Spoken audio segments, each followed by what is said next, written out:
The views and opinions expressed in these historical letters that may contain vernacular used in the World War II era, the post-war era, and the Cold War era do not reflect the views and opinions of any of the individuals involved with this project, including, but not limited to, the podcast's creators.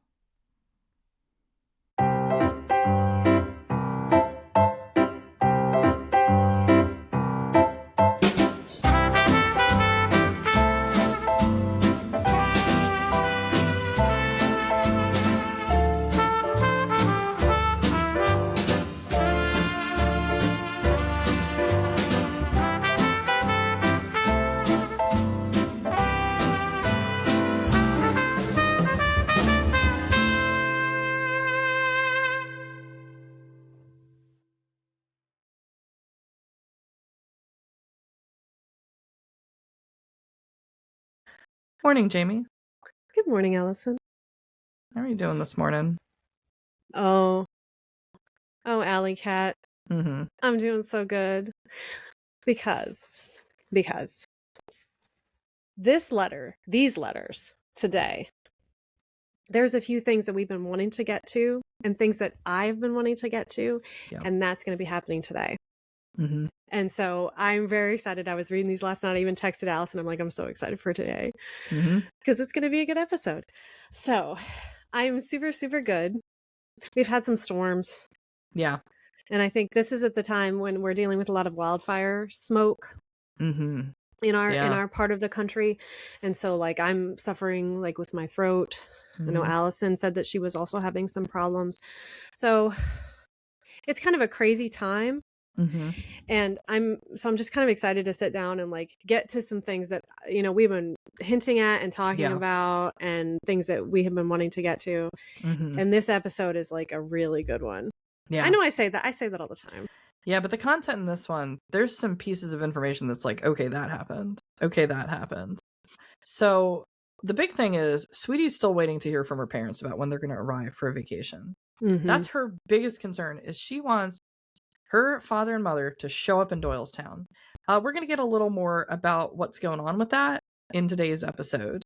But there's some other things. I'm not even going to like tease what they are, because if you've been listening in, you know what's sort of, you know, the things that you should be hearing about probably in the very near future. And you're going to get some completion on some of those storylines happening in today's episode. So, Jamie, I'm just going to go into the general housekeeping here. Oh, yeah.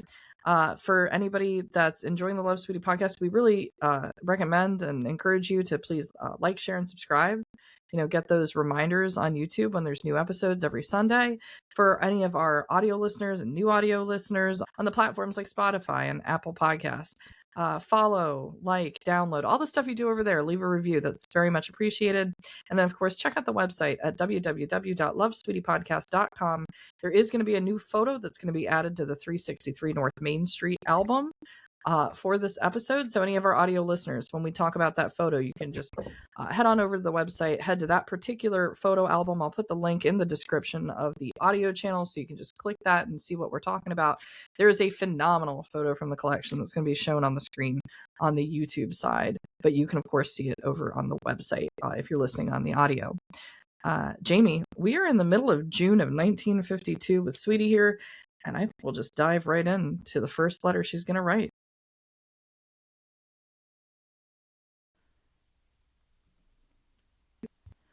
"363 North Main Street, Doylestown, Pennsylvania, June 15th, 1952. Dear Mama and Papa and Jeanne and Glenn, I feel like a heel for not having gotten your birthday card and Papa's Father's Day card off to you on time. I bought all the cards for June, addressed them, and had them all ready to drop into the mail, except for a note to make them more personal. I just fell down on the job of getting them mailed, and I'm thoroughly ashamed. Apologies seem pretty slim, and about the best I can do is say I'm sorry, and I'm going to send them anyway. Well, there will be several things to write about if I'm to bring you up to date and answer the questions and comments in your letters. For various reasons, I'm not making this a family letter, but feel it would be all right to answer Jeanne's letters along with yours in this one. First, I received Papa's letter containing the pay for the photographic equipment.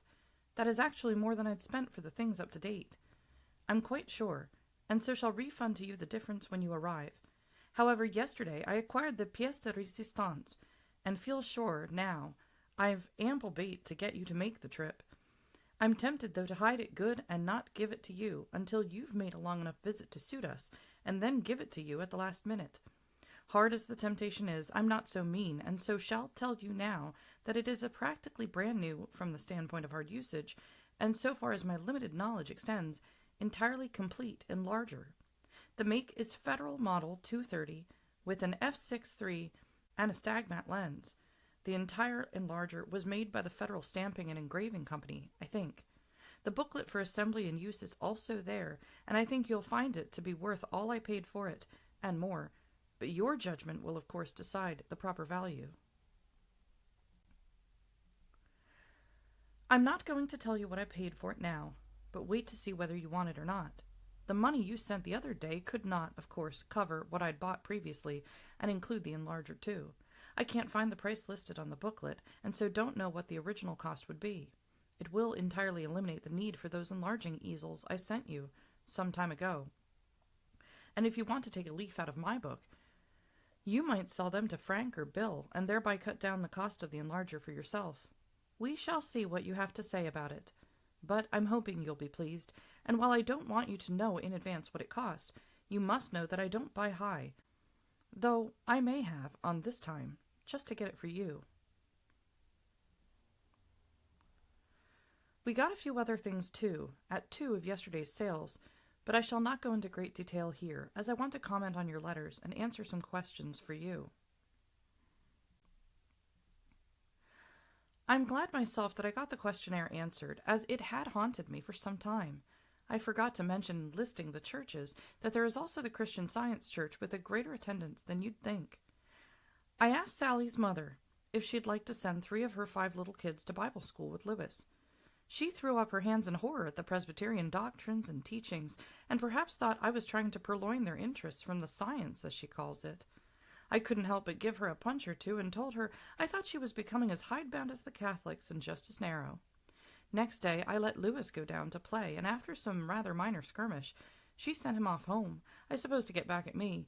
Well, she didn't, and later called to apologize, so I just froze her out again. Have come to the conclusion that the more I do for them, the more she comes to expect, and the less to appreciate. I'd call up and tell her to have Sally ready, and I'd take her to school when I took Lewis in the bitter weather, but she doesn't seem to be interested in giving us a leg up, even when the opportunity presents itself, without unnecessary exertion on her part, so I've about washed my hands of her. I shall save the piano ivories, and you can have just as many of them as you want or need to fix the piano. That will be your pay for helping us on the identity of some of the woods. There is much we need to ask you about such.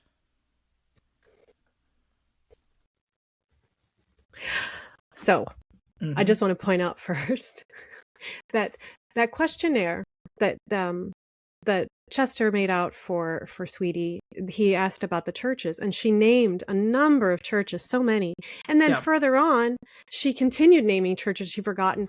And it's so many now, Allison, that she's naming churches in other letters. Yeah, she's like, whoops, I forgot this one. And I do remember actually the Christian Scientist Church, because she had mentioned this before a long time ago. Yeah. So I think that's really hilarious. I'm not really sure of the Christian Science religion, or like I don't know, not from that time period too. Yeah, I think it would be different. There'd be like some difference. And the fact that she has somebody who's so like, that's such a big part of Sally Mother's personality, which is fine. I'm not saying it's bad, but to have, she's like with a greater attendance than you think. Yeah. I wonder, you got to wonder like what Sunday morning was like in Doylestown. Oh my gosh. Yeah. I mean, it's probably really quiet everywhere in the 50s. You know, it's really interesting. I remember I was a church music director at a Lutheran church for 6 years, and there's pictures of the confirmation classes all the way back to about the 50s, moving on to the current day. And today, unfortunately, it's like 3 or 4 kids. It's something like that. And then you look at like those 50s and 60s photos, 70s photos, and it's like 30 kids. And then just for the confirmation class, and this was not in Doylestown. This is Doylestown being the county seat with all these different churches. She already said there's 250 kids in the Sunday school. So when she's saying a significant number at the other church, yeah, I mean, everyone's in church in the morning. Very few people are not. And the other thing was in the 50s, that was a community gathering place where you kind of got all the news and you probably got all the gossip. So like it was going to be the place you went to. Even Darst, right? She's in her 90s. And Sweetie's getting her over to the Episcopal Church because she's got to get in on the news and gossip too. Like that was where you went. That was the church was a community center in the 50s for sure. And in a very big way in a lot of communities that has pretty much dissolved. In a lot of places, it's not what it was. There are a lot of what I call the mega churches, right? And they have these big scenes. I've seen like giant churches. When my sister got married, she was at what I'd classify as a mega church because it had like a huge sign.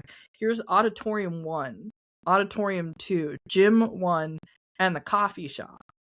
And I'm like, look, at my little church, when we went in, we just walked in the door and there was like the church. Like there wasn't like, I'd love a coffee shop. I'm not against that, but it's that they're trying. I feel like the mega churches have like, they're replacing that sort of 50s community with the giant size and everybody together. It's just a little different from what it was in the 50s. But in the 50s, that's where everything happened. Like, and the other thing was Chester. When I was talking with people from Lacona, when we first started the show, and I'd reached out to people in Lacona, and I'm like, does anybody remember Dr. Demaree? And they said, we were just at church talking about him and Laura the other day. But where were they talking? At the church. So like, yeah, in some communities it's still big, but it's not the 50s anymore. So I can only imagine. No, it is interesting to see like how like the Sunday mornings and that was it was a reverent, I saw this thing about Chick-fil-A, like continuing this tradition of not being open on Sundays. Right. And you have to wonder, like, the direction of the country, how these things are affecting that, the culture. When you have, it's almost there's an accountability, because if you messed up and you went to church on Sunday, people were looking at you about it. Everyone's talking. Yeah. So I really, like I said, I love seeing everything about Doylestown and getting this like firsthand account of like how the 50s were. And so here is yet another church. They had to have so many churches. Yeah. Look how big, how big they were. Yeah. But then that also her relationship with Sally's mother does seem to be on the outs. Yeah, and then there's the whole thing about Sally's mom, which is like, this is her one neighbor that she kind of works with. Sally is clearly like Lewis's best friend at this time period. Yes. Yeah, because they're just across the street and he's got someone to play with. The other thing in this whole section is, and this might be jarring for any newer listeners, we actually haven't talked about the religions and things like that with sort of Sweetie's upbringing. Chester raised her to be very Presbyterian, and back then those divisions between the denominations of the Christian religion were much stronger than they are these days, I think we can say, as a society. So when she's commenting on things like, oh, here's how the Catholics do things, and then there's this whole science community I don't really understand, and then the Presbyterians, she is a hardcore Presbyterian. Chester's an even more hardcore Presbyterian, but she's going to make some commentary about the Catholics and things like that, and that's just really typical of the time period. So that's interesting. But like, it's one thing that I kind of look at, I'm like, yep, there it is. Like, well, it's and it's funny too. When you worry about like maybe offending anybody about like, being disparaging about their religion, offense is on me. Like when it comes to offense, that's a very personal thing. It's on you about being offended, what you choose to do with that. So it's like, I'm not devoting any energy. I find it quite funny. Yeah. And I don't think that there's any malicious intent behind it. So it's not anything that's, that I would think of. And I think it's just like, these are my people. Yeah. Which is, the way it is. And as long as there is not a malicious intent, then it's really, it's more funny to me than anything else. But yes, so we got a little bit about another church. Oh my goodness, that's like 20 or something, I think.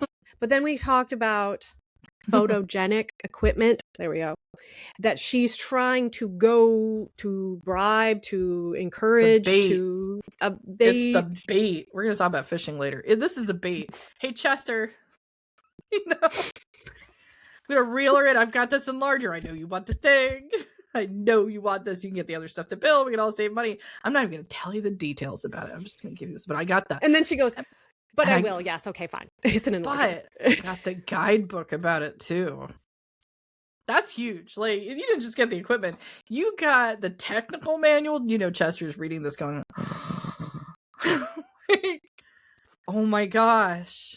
I need to get to Doylestown. Dude, that's what we've been saying. Why are you going to Grand Canyon? What are you doing over here, buddy? It's like, so sad, though, that, like his daughter's not enough. Yeah. She's like, I have all these things. Yeah. I have plenty of room. Yep. I have, like, please come. Oh, man, it's a little upsetting. But, you know, then I also think about, you know, Chester had a heart attack. Yeah. That's a really long way. This is really, and you know, and they have their life, and we'll find out later, they have their life in Lacona and their responsibilities that sometimes it does make it hard to get up. Yeah. So, and it's a lot easier to go to see Frank. He's not as far. He's not even halfway as like close as I will say, though, not to interrupt, but like, season 4, we haven't teased anything about season 4. Let's put one little teaser in here. When we're saying, oh, it's a long way to go, and like Chester, you know, his health and all these other things. That's going to be out the window in season 4, because in season 4, Chester's going to go on a trip. We're not going to say to where, and we're going to have a special series. I think it's going to have to be separate from the regular Sunday episodes, because Sweetie's going to progress, and Chester's going to be over here. Chester's going to write where he is, and we're going to have Chester's travels for quite some time. Oh, I'm so looking forward. So looking forward to that. That's in the distance. I can see it. That's in the distance. Season 4 in 54. Something's a brewing in Chester. You know, he's thinking about it now. It's 2 years out. I think there's going to be a reason. We'll talk about it next year. But he's thinking about something in his head right now. And if you think the Grand Canyon was a trip, just you wait for what's coming in season 4. All right. Probably aren't going to mention that until close to the end of season 3. Again. So, but yeah. Travel diaries. Okay. Yeah, but she's bribing her dad, and we got to figure out, are they actually going to make it out? We are going to get some updates more on that trip in the other content of today's episode. So, Jamie, I think we should proceed into part 2.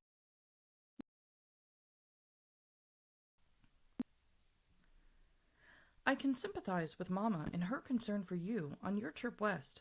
Instead of poking fun at her for her worry for your welfare, you should stop and consider how lucky you are that she wasn't trying to get around behind you, to give you an accidental heave over into the abyss and unknown beyond. Yak, yak. And while I'm about it, I may as well admit that when we visited Franklin's Institute the first time and were inspecting the pendulum that swings for about 3 or 4 floors, I had to grab a hold of Lewis's suspenders lest he lean over too far and go crashing to the marble below. I doubt that he would have, but you just never know, and so, like Mama, issued the warning before it was necessary, but made sure it didn't go unheeded. I am hoping you will bring us some iris. These are done blooming now. I enjoyed them every day. They were still pretty, and I'm sorry they are done. Those blasted tiger lilies are budded and about ready to bloom, and I'm almost looking forward to seeing them. If you like them, you shall have as many as you like to take home. I suggest you come with room in the car to take back a good many things. The enlarger and photographic equipment for yourselves, clothes to be distributed to those who can use them best, and probably a good many other things before we're done. You wrote and asked about the kids coming along. As far as accommodation are concerned, that would be no trouble for me, at all, as we have ample space and beds for a full carload. Cooking for a couple of more kids isn't any effort, as Mama knows, and so I should be very glad to have you bring any of them that you want. However, if I might add a qualification, it would be easier, as far as getting around is concerned, if you brought the bigger kids. You know, traveling at best is a wearisome proposition, and when you have Tross and Trabby kids to keep satisfied, it is going to make for more strained nerves for you and Mama, as well as for the kids. Pause here real quick. I didn't realize when I read Tross and Trabby, Cross and Crabby. Yeah, I was trying to figure out. I think that's just her play. No, it's like she's using the enunciation that the kids use. Oh yeah, she does that all the time. I'm Tross and Trabby, like that.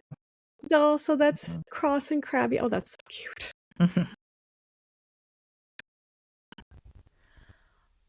I should think that Mush and Crus would perhaps benefit more from the historical sights and scenery than the little ones, would be able to endure the heat and travel better than the little ones, and could perhaps prove useful to you in a pinch, where the little ones would be an additional liability. Perhaps Sister could take Cam and R, so that you could bring Mush and Chris if you want to. As I've already said, I can provide beds and bedding with practically no effort at all, and the food problem wouldn't be a very big one either, though you might warn them in advance that any objections on their part will be considered as treason and punishable by extra KP duty. I'd be glad to see them, that's for sure, and so would Lewis. But don't forget that once you start your sightseeing and looking around here, you'll have trouble keeping little kids from getting fretful and whiny. I'm game if you are. So you decide and let me know when to expect you, and how many to expect, and if you come in late at night, the beds will be ready to roll into. Wish you could come and bring them all. Do you suppose that you could get Sister to ask Gma Bolton to come and cook for Bill and bring her? I should think she'd enjoy coming and seeing the Demaree homesteads in New Jersey, if she could convince herself that she could get away for a while. I was interested in your reaction to the tale of Miss Darce going shopping with me, but have decided it should be water under the bridge now, but in the future will run things to suit myself as I did the day the antique dealer came from Philadelphia, and I ran him out. That day I told her I thought she was a little short on loyalty and consideration when she would be so quick to sell out from under us when the furniture had practically been promised to us before. She took it that day too, and when the antique man returned, I just out and out fibbed and told her it was a man asking directions when she asked me who was at the door. I just told him, no, there's nothing to sell, and didn't even let him get his foot in the door. Thank goodness for my memory for faces and names. I only have to see them once to learn. I was and am most sorry to hear of R's illness, but more important, his claustrophobia. I can't believe Florence would treat her kids like that, and am perhaps a little too quick to say so, but would accuse her sister Rose of being the guilty individual, and if so, would heartily recommend using a horsewhip on her. I find it hard to believe people can be so downright mean and cruel to kids, to scare them into doing something by threats, etc., like calling them come to make them behave, and locking them into rooms to frighten them. To me that indicates sadism, along with ignorance, and I can't excuse anyone for a trick like that. And that is one reason why I'm so anxious to have our family keep a hold of those kids, for I feel that even though they visit only occasionally, they are bound to profit for those visits, and they will probably remember for a long, long time a good many things. I often wonder if Bob would have stayed with the church, and am doubtful that he would have swallowed all of it for very long. Surely he would not have allowed them to become the butt of Aunt Rose's selfish and mean practices.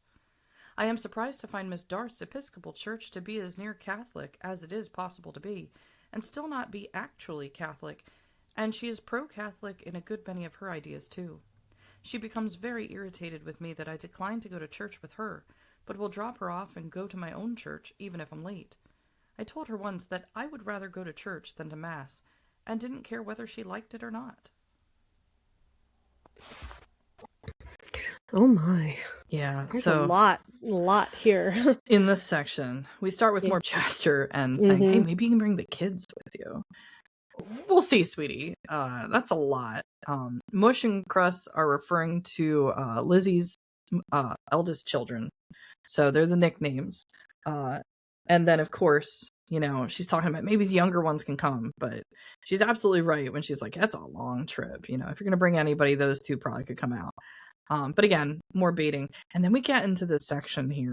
And for any of our newer listeners in particular, and sort of like a recap here. So Sweetie's brother Bob, who married Florence back in the 40s during the war, he converted to the Catholic religion from Presbyterian, upsetting his father. And there's a whole backstory with that, which, there are things to go into. So she's, of course, wondering in this letter at the end, I wonder if he'd switch back from Catholic. there's just a lot going on here where, Sweetie's not there. She's only sort of alleging what's going on here. She can't see. She barely gets to get word on. But we understand immediately from this portion of the letter why this was only a letter sent to her parents and to Jeanne and Glenn.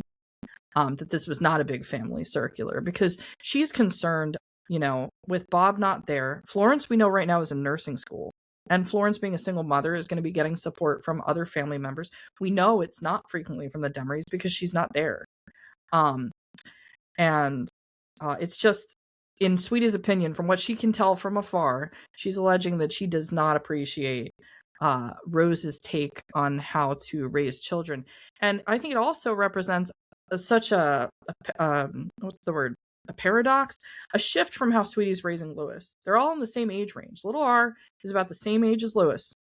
They're very, very close. They're within a year of each other. And I think she's looking at the two and saying, here's how I'm raising my son. This is how I think kids should be raised. There is a very different take, even to this day, but I think very much so in the 50s, of how kids should be raised with, well, if you're back, go to your room, close the door, that kind of thing. It's all different takes on upbringing, and Rose, in this case, seems to have a very different opinion of how things should be done, at least from Sweetie's perspective. And again, she can't see exactly what's going on, but it creates this picture of the 50s, of all the variety of how kids are being raised in this time period. Well, too, this is a single mother situation, and we don't have the father in the home with the children, with the mother, which is an ideal situation because you have each other's back. When you have the father and the mother present, which he's not there because he was in a horrible accident. Yep. So this and this is also the time period that many men went to war and didn't even meet their children. So we have a very large generation where they weren't raised by their fathers because their fathers were killed in the war. So there's also, there's so many different paths of life. Okay. So, and Sweetie has got access to this to Florence's path and how she's raising her kids and how she has to because she doesn't, have their father there. Also, like you said, I don't want to make disparaging remarks about somebody and what they're doing without having direct personal knowledge. From what we can see in these letters, it's not an ideal situation for the children to be in. Yeah. And that's not their fault, which is unfortunate. This is, it also speaks, I think, I was thinking about this last night, what our personal views on children are. Children are very vulnerable, innocent, pure.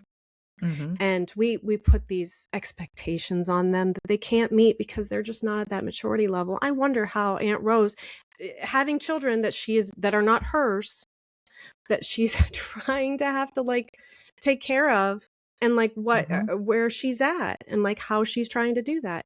It's good for us to see this because it's just a little slice, and like I said, we don't know. Yeah, we don't know what happened. Yeah, but we can see how Sweetie is with Lou, and even when he does give her fits and trouble, she loves him so much. And the biggest thing, and she's written this multiple times, it wasn't just in this letter, she's concerned about KM and R being withdrawn and distant from the Demarees. And basically she's thinking, we're going to lose them. We're going to lose a relationship here. I can say today that they did not become completely estranged. That's good. My father and KM, I know, have written. She actually writes my father to write, and then he does, and then he waits for a response. So I guess he's waiting by the mailbox kind of. But, they have that at least relationship. They never fully get withdrawn, and that's the good news. But there's a lot of effort going in here to be no, Chester, Laura, get out there. And please, make sure that they get to know us as well, because she knows it's hard. She's saying these things out of love. And we know she lived with Florence and Bob as Cam was a baby. And it's just this whole thing. She always goes back to Bob. The most mystifying thing to me is I never heard about Bob. My entire life, there was no discussion about Brother Bob. I heard the name Frank only very, very late. And she suffered from dementia. She was trying to contact Frank when she couldn't remember things. That was the end.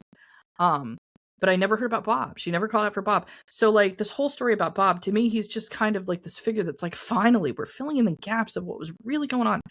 And my dad never talked about Bob, even though he's the one doing the wreath, right, in the previous episode with the ribbons on there for Bob. And it's like, okay. And he knew what had happened, but yeah, I mean, it's full circle with everything. But she wants to make sure the family stays together. And in the end, she succeeded. She did succeed. So, yeah. And that is it's so hard. Like that task alone requires constant vigilance because you let go of it and things slip, and she knew it. And so it didn't happen. Yeah. So her voicing her concerns. Yep. That's exactly what it is. That's what it is. And it's like everybody, hey, and women, we have an intuition. She's able to sense things. And speaking of that, let's go back to the thing about Darst. Because we were talking about this. Sweetie, he's quick. Sweetie's quick, and she wrote it, and Allison pointed this out to me, and I need to read these letters at least 3 or 4 times to get all the stuff in them. Thank goodness for my memory. Thank goodness for my memory of faces and names. I only have to see them once to learn. You didn't cross Sweetie. So she knew, and she's I kind of do like the whole thing where she's like, when we went out with Miss Darst, and she owes her 50 cents. I'm just gonna say it. Yeah, she owes her 50 cents. She's like, I'm gonna let that go. That does not require my time and energy. Water to the bridge. Let's go with it. But she is aware of Darst's personality, and she knows when she needs to put the pressure on. And she took care of it with the antique dealer who came back, and she's like, nah, no, you can go. Yeah. Like, and didn't let him in the house. So she's quick. And I think that that's good for her to like be able to say, hey, this is what we need to focus on, Chester and Laura. We need to focus on keeping KM and R. Yeah. In our family, in the circle of everything going on. Yeah.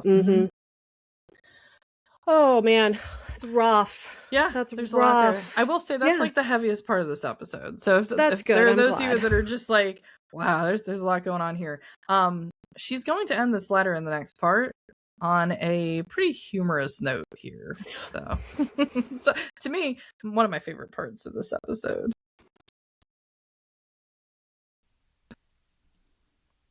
I think Louis is looking better these days. He has better color, a little sunburn, as I've put a bench out in the backyard and got him to sit or lie down for a few minutes of vitamin treatment. He does have a coat in the note right now, but feel that is a temporary thing, and I'm not worrying about it. He is anticipating your visit and is delighted that school is out. I expect a bit of balking at Bible school as it comes so close on the heels of regular school, but think probably I'll win in the long run. Must say that on Friday morning he got up and went to school for his report card. I was ironing in the dining room with the door open, and heard a rather peculiar wail that I recognized as being Louis's voice, but couldn't decide what he was crying about. Went to the door to listen, and could just pick it out. He must have been a block away at the Lutheran church, and chanting at the top of his voice, I finally got it. I passed the 2nd grade. I passed the 2nd grade. Seems he had stopped a man on the street to ask him if he'd look at his report card to see if he passed or flunked. I'm not sure what he would have done if he hadn't passed, but the relief was obvious. I hadn't any fears, actually, and I suspect he is really a better student than Mrs. Houck gave him credit for. But there's nothing to be done about that now. I'm hoping for a better year next year as far as grades are concerned, but he learns a lot that doesn't come printed in the school textbooks. I must teach him to apply himself and not be too lazy to do a good job, as I feel that is his greatest drawback. Sad, but true, and will have to be worked on.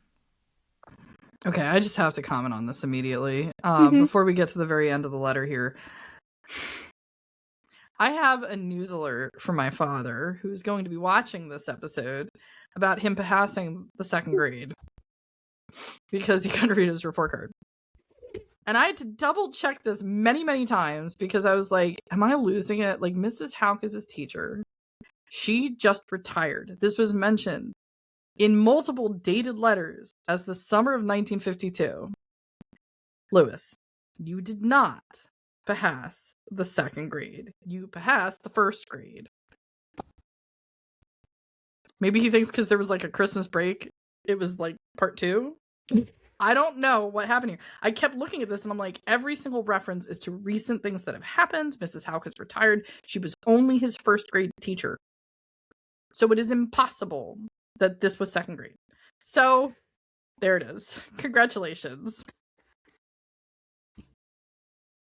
And it just, another point out, his grades weren't as good, but that had absolutely no impact on the kind of man that he became. I just want to say this. And he reads a ton. He's really, really brilliant. But yeah, I was just going to say, she's like, I wish he would have. He's like, no, it's okay actually that he didn't know that he didn't pass the second grade. He passed the first one. That is so funny. I'm going to pass a lot of stuff moving forward. Can you imagine being some guy walking down the street and this little boy comes up and is like, can you please read this and tell me? You need to tell me. I don't want to be in trouble. Because he's been basically put in the corner by Mrs. Houck all year. He was criticized as like doing all these bad things. He's thinking probably in his head that he's flunking. Mm-hmm. And so he's like, he desperately is trying to figure this out. And now he's yelling at the top of his lungs past Lutheran Church. Mind you, he's coming down the hill, right? So you can hear this echo probably coming. And she's hearing from the dining room like, what is the sound? So funny. Oh, that's funny. Oh, that makes me laugh. But that's good. Oh, and that's just that thing that he's like, it's done, school's finished, and he probably was so relieved. Oh, it was probably I'm good. Best feeling ever. It's done. Yeah. But moving on. I enjoyed Jeanne's letters about their trip north with the kids, and feel that you probably did a great deal in promoting the family feeling for Mush and Chris, and they'll remember the experience for a long, long time. I must say I was surprised to have you refuse my offer for the camping suitcase. Glenn hasn't had much indoctrination yet, but you, girl, surely you know by now that you must take the offer of such things when they come. Enjoyed your account of M.A. fishing in the trees, and fearfully watching the cabin, lest she call down the wrath of the head fisherman as she untangled the line. Have had a note from both M.A. and Chris since, and they wrote of the trip. I just wish I could have been there too. I think it was nice of Glenn to take them along, but believe that Jeanne deserves much credit for taking an interest in Glenn's kids too, and is going to even more trouble to make them have a nice trip when they go to Minnesota. I'm hoping that you'll bring along all the film that we haven't seen that Jeanne has taken, and we'll try to borrow the projector again to see them. I've wanted to write for the film for some time, but feel a little awkward to borrow the projector for any great length of time. We'll do so when the folks come, so don't forget to bring all the film. Would like to see the picture of Marion Tank's little bee, and do, in a way, feel sorry for Marion, but am a little inclined to say she made her bed. I wonder if her mother would be so antagonistic if she hadn't joined the Catholic Church. I'll see what I can do about a letter for you, if I can find the time. Big joke. I apologize to Mama again about the birthday card, but send lots of love anyway, and belated wishes, till I can do better. Love to all of you. And then she forgets to sign. So. I forgot to sign it. Mm-hmm. Well, that's what happens sometimes.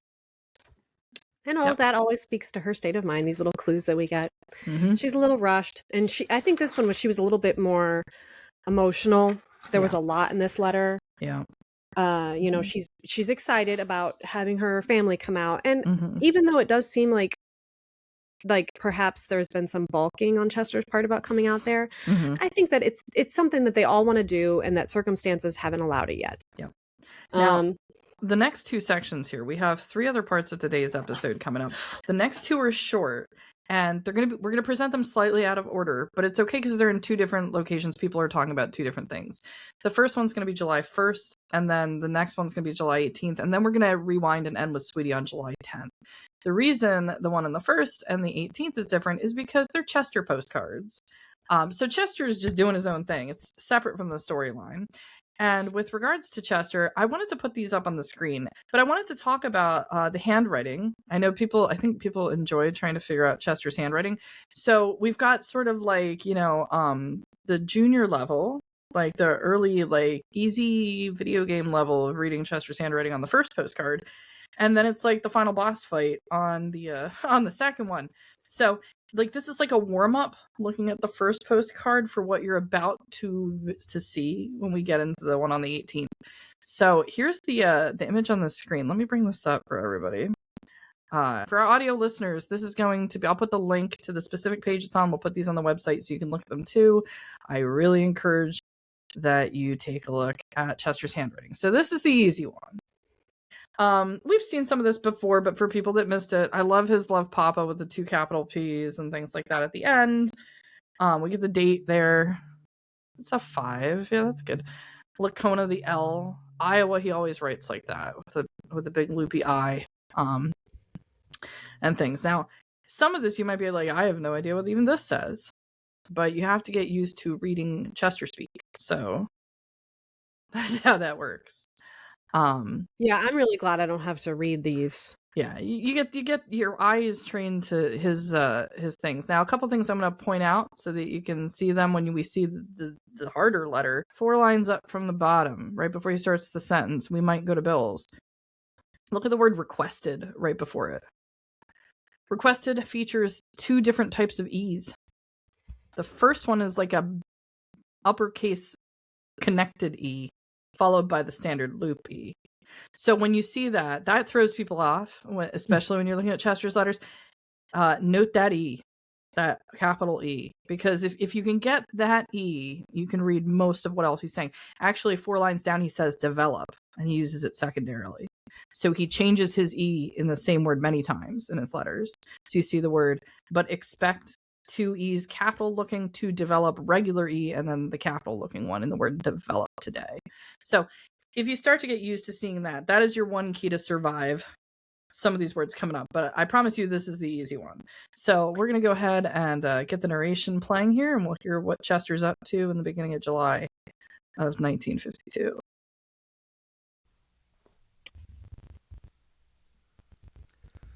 Lacona, Iowa, July 1, 1952. Dear Jeanne, would like for you to drop us a card stating how you came out with the film.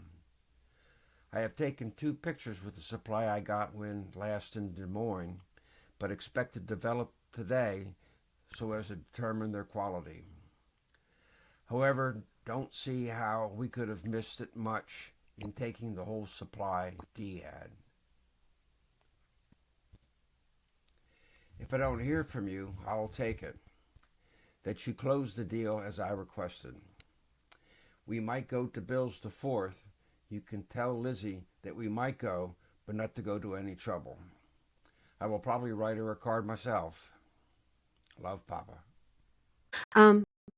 When I'm looking at his writing, he decides which E to use based on the letter that precedes it and where his pen is ending. Oh yeah. That's why when with the deer, he's already up here. He's already up here, so he goes da da da. He goes that one. And with the R, he goes da da. So he's already up there, so he goes da da da. So yeah, you can visualize. So this writing. is a habit that he has developed, and it's because of where his pen is before, because he is efficient. Yep. He's efficient and doesn't like to waste his time. This is something I appreciate so much about him. Then he repeats his words, and we already got the message a line ago. So he just needs to rephrase it a second time. I think it's more for emphasis than for duplication, basically. But yeah, so that's a good test. The first one. That's the quiz. Here's the final exam. Okay, this is the next one to look at. Here comes number 2, and you have to go onto the website and see this, audio listeners, if you are not. There you go. This is it. That's the monster. So you can't, this is probably some of the smallest writing on, because he's trying to fit so much on a little postcard. This is probably some of the smallest writing we've ever seen from Chester on a document. So by the time I got to this, luckily I'd read enough Chester to be like, okay, you kind of have to read ahead to be like, that's what he's talking about. Yeah. We'll talk about this after I play the note to point out some keywords here, because this is very difficult. But I want to have this here because people like puzzles, and there you go. You can puzzle over this for a while. This is kind of making my head hurt a little bit. Yeah, it literally does. Like, that's why I said this is the final boss. So I'm going to bring up the narration. We'll listen to it, and then I'll point out some keywords in this particular letter, because I think it's just so fascinating how he writes certain words.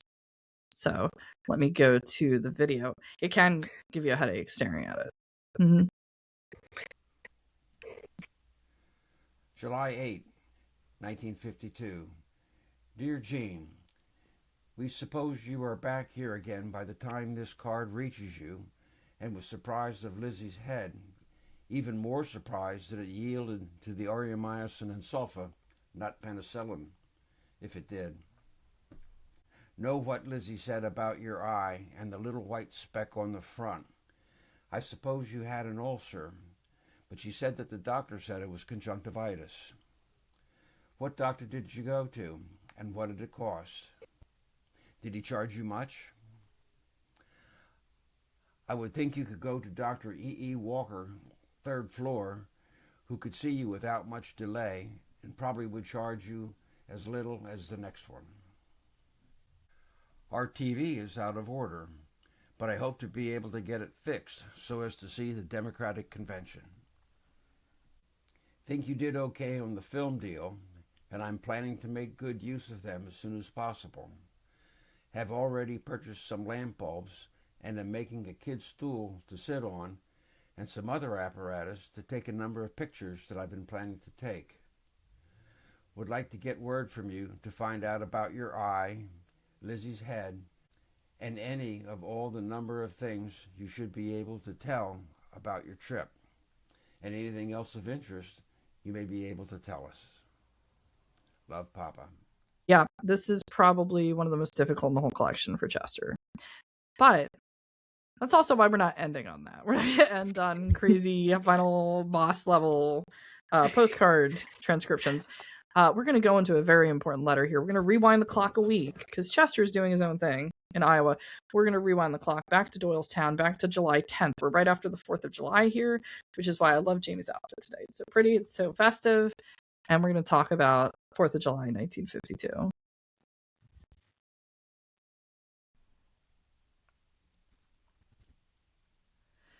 "363 North Main Street, Doylestown, Pennsylvania, July 10th, 1952. My dear mother and father and brothers and sisters, it surely seems as though our mailbox remains empty day after day. Suddenly my conscience and better judgment says if I'd write, I'd hear. And so I write. Now, will I hear? I was more than glad to receive Jeanne's and Papa's letters just a few days ago. I didn't write an answer to Sister's last one, and so hope you'll consider this a joint answer to you all. I have almost recovered mentally, or emotionally, that is, from the letdown I suffered to find the folks were not on their way to see us, as I was so sure they were. However, I'm sure it will take me much longer to recover from the physical punishment that Lou and I have inflicted upon ourselves. I shall give you further details.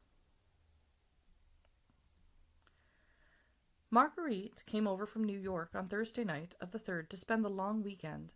Joe has gone to Boston for summer theater work, and with luck he hopes to get roles enough to keep him there for the season. This is to be Marguerite's last visit here before she goes to Texas to visit her mother. You all know that her mother has had cancer of the throat and glands for more than a year now, and Marguerite feels she must go home at every opportunity, as I'm sure I would under such circumstances, which, thank the good Lord, I don't have to face. It is too bad it is so far, as she must fly to cut down on travel time, and that is expensive and keeps her pretty well broke. We all went on a picnic on Saturday the 5th, decided it would be too crowded and there'd be too much traffic over the 4th. We went to Montgomery County Park, way over by Johnson County, Indiana. Well, it seemed like it, but we had a wonderful time. There is a grand lake for swimming with guards, lovely shade and picnic tables. I baked my first angel food cake from the egg whites I ordered special for Papa's birthday cake that turned out to be a whiz, and now I shall not be so fearful of baking Papa one when he comes.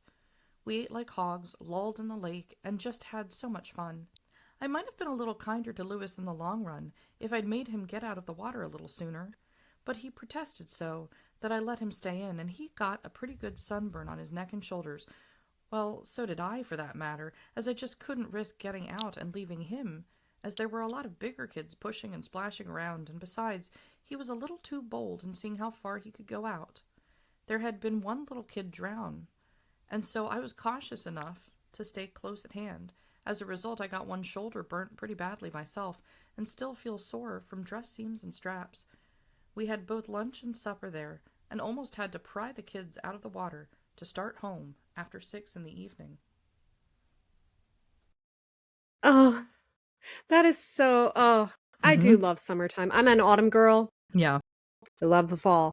But like the idea of them like spending this lovely holiday, one of my favorites, the 4th of July, the independence of our country. And like spending it just in the park, you know, and enjoying each other, enjoying Marguerite. And I'm sure, and she said the kids, so I'm sure Elizabeth was there. Oh, yeah. Yeah. Elizabeth, Mr. Brown. So like, so Lewis's cousins were there and they were having such, memories. Yeah. And G-Mom. And G-Mom. Oh, yes. And G-Mom. I'm so glad she was there. We don't hear that Darce tagged along. She can stay home. That's fine. Well, you know what? She probably didn't because we would have heard about it. Yep. But that is lovely that G-Mom gets to see all of her grandchildren. And Marguerite too. Like, so lovely. So she did get a little sunburn and so did he. Oh, goodness. And so they were supposed to be Chester and Laura. This is just like a running theme. She bought the eggs. She bought the eggs to make him his birthday cake. And she's so disappointed. Yeah, she's just like, I'm making my cake anyway. I'll get a practice run in. But she really was expecting them to show up at this point in time, and they're just still no. I feel like it's been going on forever and ever. I feel so bad for her. But they got to have a nice, fun day. Yeah. And that's good. So, yeah. And then in this section, we also have the information about Marguerite. And this leads to some historical discoveries. Over the 4th of July weekend, I was up late transcribing some of Sweetie's letters, and then came the name Joe and Marguerite. You know, Joe and Marguerite were doing something, or Joe was on stage doing something, you know, he's doing his Joe thing. And it bothered me. I was like, why do I still not know more about Marguerite in the historical records? So I had confirmed previously that Marguerite's maiden name was Franklin. So you have Joseph Graham, Marguerite Franklin. Franklin's not that uncommon of a name. Graham certainly is a common name. They're in Brooklyn, New York. So when you're looking in records in New York in the 50s for two basically common names in a census that is both going to list both as Graham, first of all, I couldn't even find them in the census. And then I was like, I couldn't find a marriage record. And I know they have no kids, so there's not going to be that content out there. Birth certificates and things like that. Not public. And I was just like, I have to find Marguerite. This is bothering me because I want to know more about her mom. But we won't be able to know more about her mom until I find her. And finally, after lots of digging, in came the 1940 census. Joe, Graham, and Marguerite. The other thing is we haven't known Marguerite's age this whole time. We have not known her age. We've assumed she's about Sweetie's age, but that's about it. Maybe a little older because she's friends with Dit and Dit's older. But things like that. So, and she married Joe. Joseph is also the eldest of the Graham siblings. So finally, I found them in the 1940 census and confirmed they thought she was 37. Oh, no, it was the 1950 census, excuse me, because they confirmed she was 37 at the time. Census taker took down the age. Thank you, census person. So that gives me an approximate year of birth of around 1913 in the 50 census. And then the next thing is it also gave birthplace of the person, and it said Texas. So now it's like, okay, I'm looking for still a not so uncommon last name of a Marguerite Franklin in Texas. Like you can get where you get from New York to Texas, you get worse and worse, right? With sizes of populations. Yeah. But at least we have that little piece from the 1913. And after another hour or two of digging, because I was just like, no, I'm figuring this out tonight. We're done. I realized, here's the first revelation. Marguerite was not Marguerite's first name. Of course it wasn't. Of course it wasn't. Velma Jean over there, known as Jeanne. Marguerite's first legal name is Cleo, C-L-E-O. So it's Cleo Marguerite Franklin is her maiden name. Okay, cool. That really helps when you're looking for people to actually have their legal name, because the records don't care about what you prefer to go by. It's this way over here. And from that, we're able to finally put a name on Marguerite's mother. And Marguerite's mother's name is Bessie Lee. Bessie Lee. Bessie Lee. She had divorced. That's a whole other story. The Franklin. That's how Marguerite has the maiden name Franklin. But Bessie Lee Franklin remarried And she's divorced at this time period. She's Bessie Lee Nairn, and her maiden name was Clemens, and that's coming back from Alabama. There's a whole storyline there too.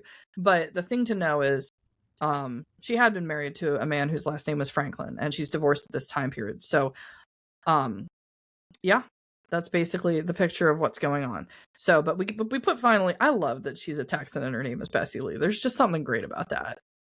So. And it's lovely. And this is yet another example of somebody not using their first name. Yeah. Yeah. And using their middle name. Mm-hmm. So, and I think Cleo is very beautiful. Yeah. But she's definitely Marguerite. Like, I've seen pictures. We've seen the pictures of her. And I think that's Marguerite. I like that I had to dig for the history to figure out Cleo was her first name, because Cleo, C-L-I-O, of all the Greek muses, she's the muse of history. You have to look for her. So... kind of like that. That's cool. So. I like that too. Mm-hmm. I like that too. Yeah. So we have some. Oh, okay. Yeah, we have to move on to part 2.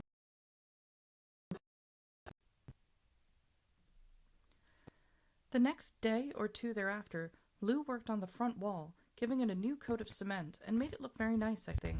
On Monday night, we were out to a sale, and on the way home stopped at another antique dealer we have known for some time, and found he was chipping the concrete siding off his old stone house, and was then underpointing the stone, and so we decided that was what we should do to ours, as it needs some attention badly. We'd have to chip off the old cement before it could be properly patched, and once it is chipped, why not point it? So we are. Both Lou and I have blistered hands and banged-up fingers from pounding, and even Louis, with a small chisel and handle, can, in his left-handed manner, clear out a good bit in between the stones. I rather imagine we must make an interesting sight, all 3 of us out pounding. The work isn't hard, as you might think, and I feel like the ants that slowly but surely undermine the Empire State Building. The only thing I object to is that the gawkers watching me sling a heavy handle are too inclined to label me Powerful Katrinka, and that is too close to the truth to go down very well.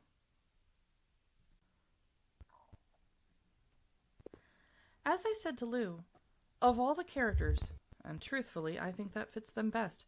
I might have picked who could have given me a good house. I had to pick him and build my own. Ugh.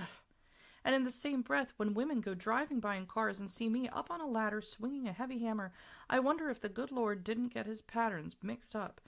For I surely seems to me, anyway, to be almost as much boy as girl. We find that the stone is unfaced fieldstone in a variance of colors, and once done, it should be a truly pretty effect. I think I wrote you that the stone goes as high as a foot or 2 above the first floor windows. The second and third floor is or are done in brick, which shows that the original house was a small one, and we believe in 1836 they remodeled and expanded. Even with the second half of it in brick, it will be fine, as it shows the growth of the house and construction advancement. We are, of course, going to do the pointing ourselves, and according to the antique friend who has his started, he thinks we can do it all for less than $100, with no consideration for labor, of course, as against $2,000 by a contractor. So you see, we can afford to beat our hands to blisters at that price. Lou is hard at it now, but I thought I must take time to get at least a brief letter off to you this morning. We are expecting G-Mom and Dit to drive over with the babies for a while this afternoon, so we must really make time this morning, if we're to stop and chat later. I'm glad you're enjoying the visit with KM and R, but I would gladly strangle those 2 OBs who have you bottlenecked right now. I enjoy hearing about the kids and must say that Mama has a good bit of nerve to take on 4 kids at this late date, though actually I realize that 4 aren't much more trouble than 2, and can provide lots of entertainment for each other. I'm glad that El Gumpo and Dee wanted to visit with you, and that makes me realize they are more grown up than I remember them. I could not help but guffaw at your writing Mama for chatting with Mrs. Croft, which she wasn't even doing, but felt it was fair of you to apologize for it even via letter. As we watch the Republican convention via TV, I know you are doing likewise, and must say the Republicans have aired their dirty laundry to their own detriment this time. It is hard to believe that such men, not kids, but men, as elected by the people of the country, would conduct a so-called convention as that. I'm just surprised. And as a matter of fact, I've been hoping that Taft would get the nomination, for I don't feel the American people would be so stupid as to put him in office in November. I got the announcement of MJ's arrival from Frank the night I telephoned him. I have since received the announcement that Maida sent, but after your card arrived. I know Frank did not say so, but I wondered if he might not have wished for a boy. It seems to me that there again, somebody has lost the pattern for boys in that family. I shall be most happy to receive portraits of the family on the new portrait paper that you bought. I wrote at Christmas time and said I wanted pictures of the family for Christmas. I write it again now so that you'll have time to work on them before Christmas, for that is really what I want most for Christmas. Pictures of each member of the family. So much. Yay, babies! Yay, babies! Yep. Yep. Oh, so I'm so excited because we've been waiting for this. Mm-hmm. Frank's fourth child has been born. Mm-hmm. Yay. I bet you Maida's so happy. Yep. It's like summer in Chicago. Oh, goodness, that poor thing. So yay. Yeah, super exciting news from Frank and Maida. And then we get all these other little updates. We're going to talk about what's going on in the house as we go through this, but I'm just bringing up the book. I want to make sure I didn't miss anything because there's really so much here. We get the follow-up from the June letter. Look who's with Chester and Laura at Lacona right now, KM&R. So that note, I think, possibly really did inspire Chester and Laura to make a point to get them to visit, to spend some time, and they do. So we kind of get the resolution on that, which is really nice from the beginning of the episode to the end, that we see that. Of course, El Gumbo and Dee are Lizzie's younger two kids. She has all these nicknames that are going on here. And again, the El Gumbo, that's in reference to Little M, who's been referenced in the letters. It's just her nickname for it. The Republican convention on TV. We're going to talk more about this because, the politics of the season are coming up. This is an election year. This is the year that Eisenhower becomes the nominee for the Republican Party. It is not Taft. She doesn't want the Republicans to win, so she's like, put Taft in and no one's going to vote for him. That's not going to be the case. They're going to put Eisenhower in, and there it is. So, yeah, but we'll cover that more. We'll bring up some articles about the election as we get closer to the election of 1952. I want to talk about this pointing on the wall. I'm going to put a picture up on the screen. These will be in the 363 North Main Street folder. I'll put those in the description, especially. There's a lot, audio listeners, there's a lot to go check out. It's really worth looking at. We'll describe as we go. But let me bring up this first one because it's kind of like a before and after. And I'd said at the beginning of season 3, we know these photos are from the winter of 1952 because this takes place in the summer of 52. So they're the last photos of the exterior of the house as it looked prior to this work that they're doing. So here's just to give you, now this is not the greatest of photos, and it's probably one that Sweetie never expected anybody to care about, but I love it because it just gives a picture of the side of the wall. And we can see the state it was in the winter of 52. We can also notice the front porch, which is no longer there. So if you're in Doylestown, you're walking around, there is no porch here. This is, of course, that orthodontist office that is at the end of the St. Paul's Lutheran Church parking lot. The house still stands at 363 North Main. So you'll notice two things. One, on the left side of the porch, which can't be seen in this photo, there's a bigger window than the standard windows that are still there on the house, and the porch is gone. But you'll notice immediately, today, there's a lot of stonework you can see, and here this is the remaining of what was on top of the stonework originally. And this was tarred black. This is not obviously very dark by the point in time that it's this, but that's why this house was known at the time as the Black House or the Witch House of Doylestown. Again, I don't think they ever at the time thought Miss Darce was the witch, but I think we're going to kind of run with it. So, like at this point, we're going to give her the title based on everything that's going on and who we know Miss Darce to be. But there's the before and after. And then absolutely one of my favorite photos in the entire collection, despite it being a little blurry, is I'm shocked this photo exists. I really am. And I love it so, so much for what it is that we get this image to see. And it's just like, to me, this is the cover of the book kind of thing. This is the pointing work being done in that summer of 1952. And there is Sweetie up on the ladder pointing. She's holding something in her right hand. And if you look very closely, you can see that is the hammer because the other hand holds the chisel. That's what she's doing. She's going. Yep. Tap, tap, tap.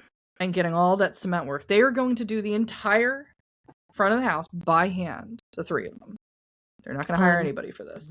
And to this day... like when you see how much work... Huge house, yeah. They had to do for that. Oh, my goodness.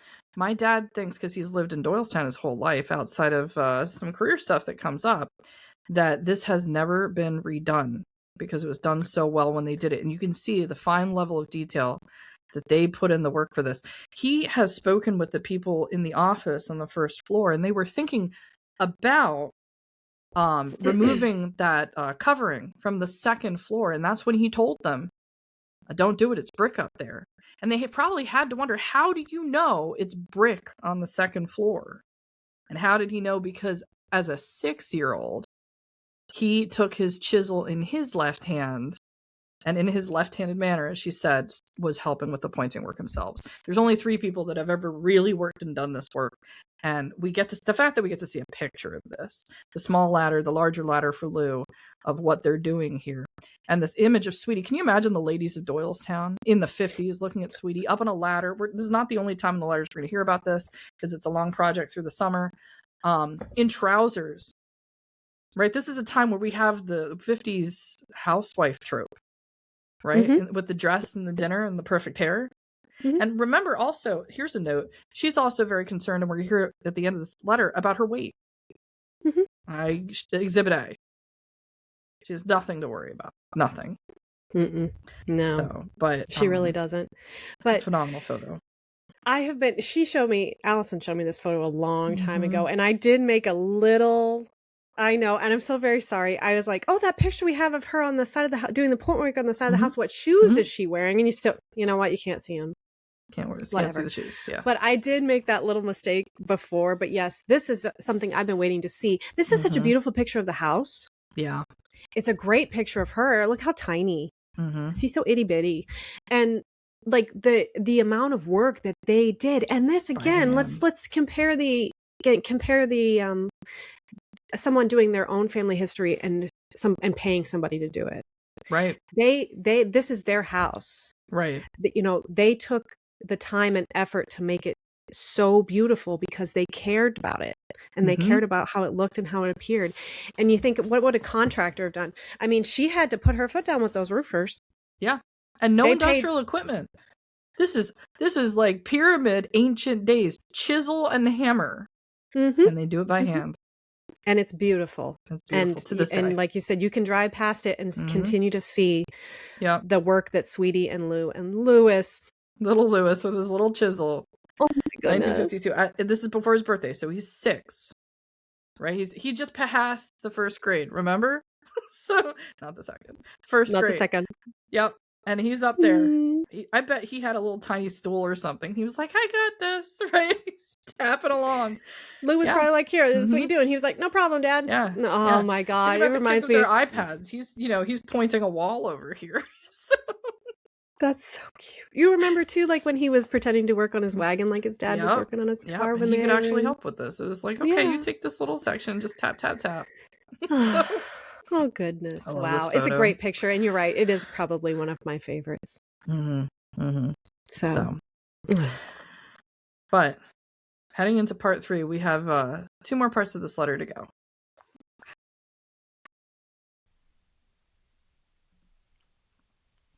Chris, I thank you for your letter. It is always nice to hear from you and M.A. I know with you caddying, cooking, and all your other interests that it is hard to spare the time for letters. However, I think you should know that we enjoy them when they do come. What do you plan to do with your money? Oh, excuse me, your letter says you're going to buy a bond, and I think that is a good idea. I read in the paper of the tornado you wrote about, and I'm always relieved to know when the letters come from the folks that none of you have suffered for it. Hope you and M.A. will write again soon. Your mother says you are interested in cooking, and I think it would be fine if you kept it up. You know, your Uncle Bob got to be a pretty handy man to have in the kitchen and laundry, too. Sister, I always enjoy your letters, but sometimes your comments make me wonder just what I've written to you. It is true I am planning to use some typical Chester tactics on Papa when they get here, but didn't remember having been so liberal with my schemes as to write them to you. I think it would be a good idea if you came along with them when they came and witnessed my improved technique on being Little Iodine.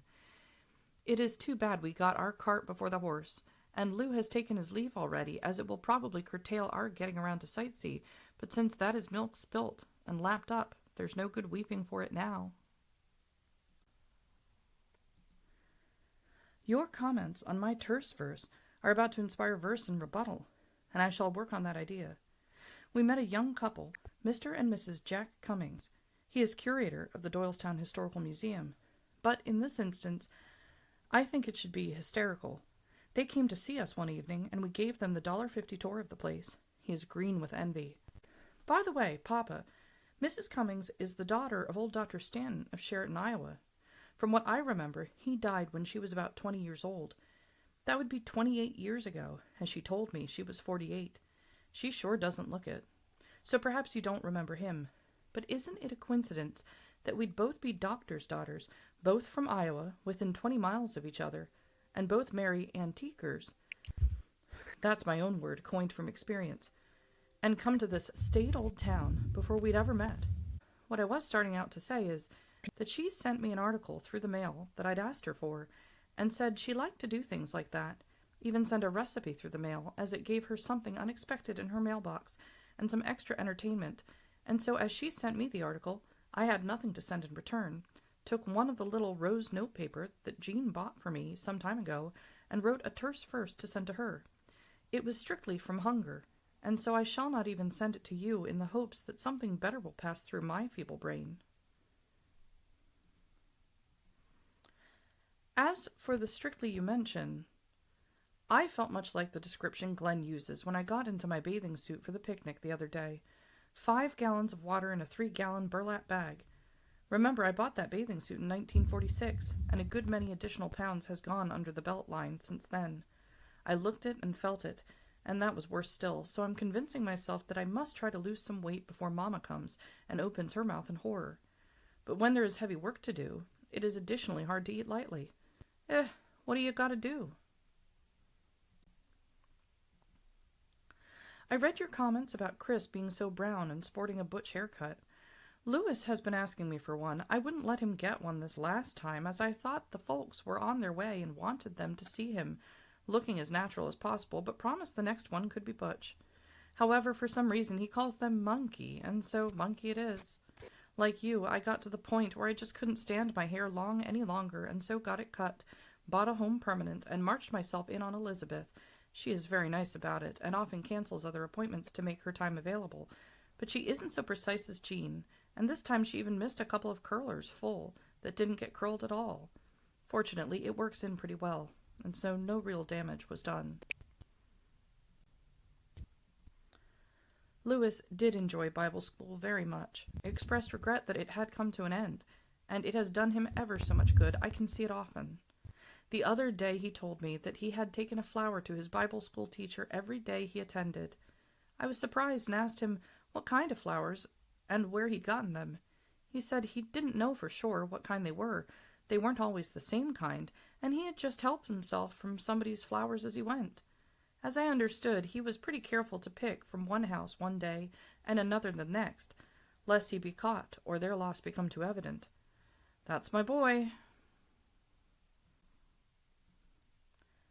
As usual, I've waited too long to give Jeanne a decent answer to her letter, as is always the case, but I'll try to pick out a few things to comment on anyway and risk a heavy letter and additional time. I'd been waiting and waiting for your letter, and here you start yours by saying every day I have been expecting the letter that arrived today. And here I was giving you fits for not having written.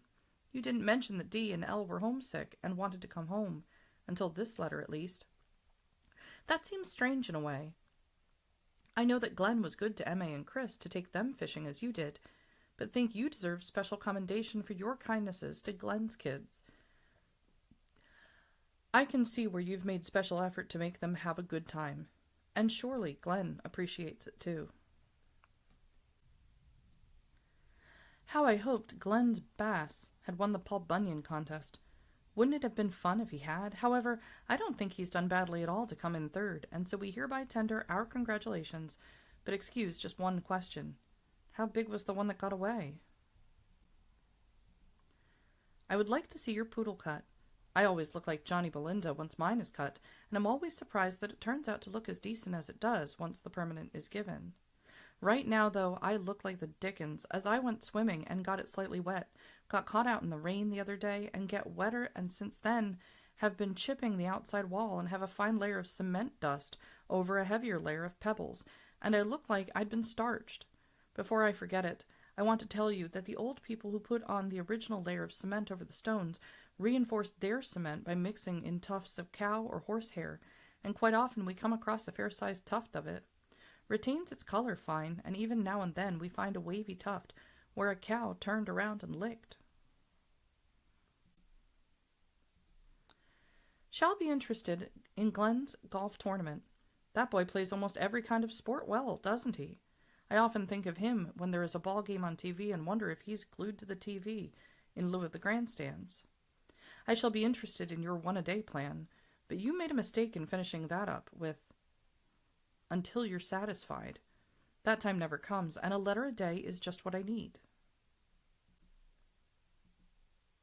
I've spent too much time now in writing this, as I hear Lou pounding away outside the window, and I'd better stop and get down to help before the union complains. We hope to do some cementing or pointing today, as it will break the monotony and sort of keep a lived-in appearance to the house. Papa, I've your questionnaire about the enlarger. I purposely didn't give you this information when I wrote you about it, as I wanted you to come and see for yourself. However, I shall look it all up and perhaps get it off to you tomorrow, along with some other things I want to write about, be the good Lord willin'. Well, this answers the letters received to date, satisfactorily, I hope. And now, I hope I'll be getting a bunch more to answer. I shall be very interested to hear more about MJ and Maida, and all the news of interest. We'll try to write again soon, but you must realize that after I've chipped and pounded all day, my hands are sore, and typing is an effort. I have an infected hangnail on one finger now that has taken typing punishment for 4 pages. I've got to rest it now. Love to all of you. Sweetie. Yep. Yes, I've got a storm a brewing. You got a storm a brewing. Upload speeds are going down. That's what I'm noticing. I went from 100% to 83%. Hey, podcast listeners, there's some technicalities. We're going to wrap this one up really quick, just in case. We've got some thunderstorms coming in. Oh, and you can probably hear that in the recording. It's going to be a cool special effect. There we go. But yeah, so we're left hanging with when are Laura and Chester going to get there? When are they finally going to make their visit? And when is this housework going to be done? We're going to have more updates on that. Mm-hmm. And of course, we end with the great news of MJ coming into the world and Maida and Frank's 4th child. Oh, so lovely. So good. Yep. Yes, but I think that's good. A good place to end today. Yep. And we'll see you guys all next week. Bye.